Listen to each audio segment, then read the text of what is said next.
नमस्कार, रेडियो मृदान पर आपका बहुत बहुत स्वागत है। मैं हूं आपके साथ अभिषेक गुप्ता और आप सुन रहे हैं कॉर्पोरेट सेंट्रल। रिलायंस इंडस्ट्रीज और वॉल्ट डिज्नी के भारत के मीडिया बिजनेस का प्रस्तावित मर्जर पूरा होने के बेहद करीब है।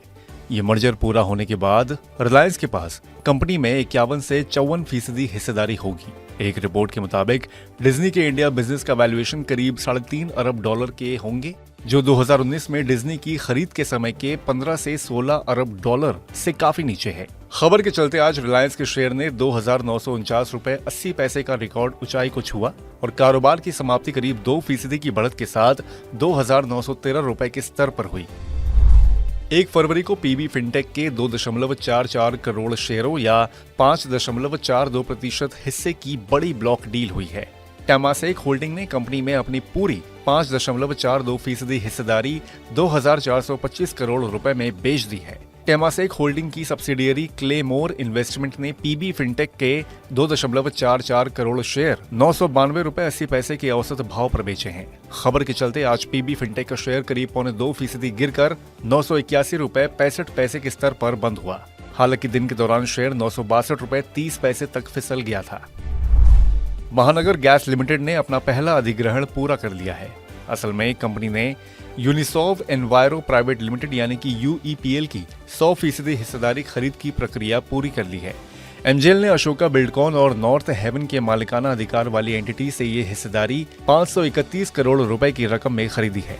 खबर के चलते आज एमजीएल का शेयर करीब 1.25% की बढ़त के साथ 1,481 रुपए 55 पैसे के स्तर पर बंद हुआ।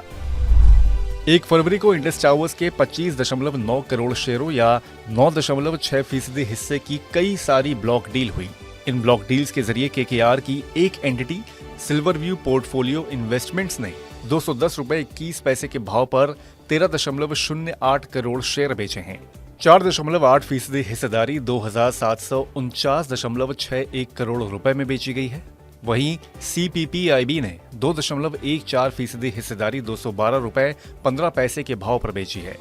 5.67 करोड़ शेयरों का सौदा 1,223.46 करोड़ रुपए में हुआ है। खबर के चलते आज इंडस टावर्स का शेयर करीब 1.5% गिरकर 216 रुपए 15 पैसे के स्तर पर बंद हुआ। 31 जनवरी की शाम को पेटीएम पर हुई रिजर्व बैंक की सख्ती के बाद आज दूसरे दिन शेयर में निचला सर्किट देखने को मिला। कंपनी के शेयर का भाव घटकर 487 रुपए तक आ गया है। कंपनी के पेमेंट्स बैंकों को लेकर रिजर्व बैंक की सख्ती के बाद शेयर बाजार में इसके शेयर की लगातार पिटाई हो रही है। इस पिटाई में सबसे ज्यादा नुकसान पेटीएम के निवेशकों और उन म्यूचुअल फंड हाउसेस का हो रहा है जिन्होंने पेटीएम के शेयर में निवेश किया है। दिसंबर तिमाही तक पेटीएम में म्यूचुअल फंड हाउसेस की 4.99% हिस्सेदारी थी।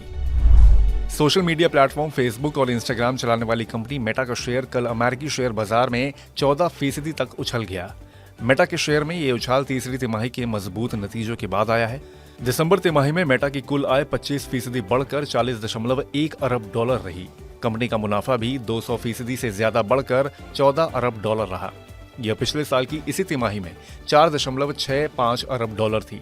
शानदार नतीजों के बाद मेटा ने पहली बार अपने निवेशकों को डिविडेंड देने की घोषणा की है, जिससे शेयर में उत्साह देखने को मिला।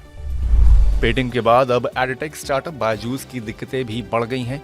बायजूस के 6 बड़े निवेशकों ने एक प्रस्ताव भेजा है, जिसमें कंपनी के फाउंडर बायजू रविंद्रन और उनके परिवार के सदस्यों को कंपनी के बोर्ड से बाहर करने की बात कही गई है। साथ ही खबर ये भी है कि अमेरिका में बायजूस की सब्सिडियरी कंपनी ने डेलावेयर की अदालत में दिवालिया होने के लिए आवेदन दाखिल किया है।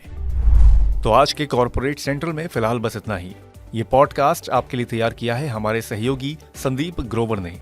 बाकी बिजनेस, पर्सनल फाइनेंस और कॉर्पोरेट जगत से जुड़ी और खबरों के लिए सुनते रहिए रेडियो मनी 9 और डाउनलोड कर लीजिए मनी 9 ऐप को। हमेशा की तरह मैं हूँ आपके साथ अभिषेक गुप्ता। अभी लेता हूँ विदा। धन्यवाद।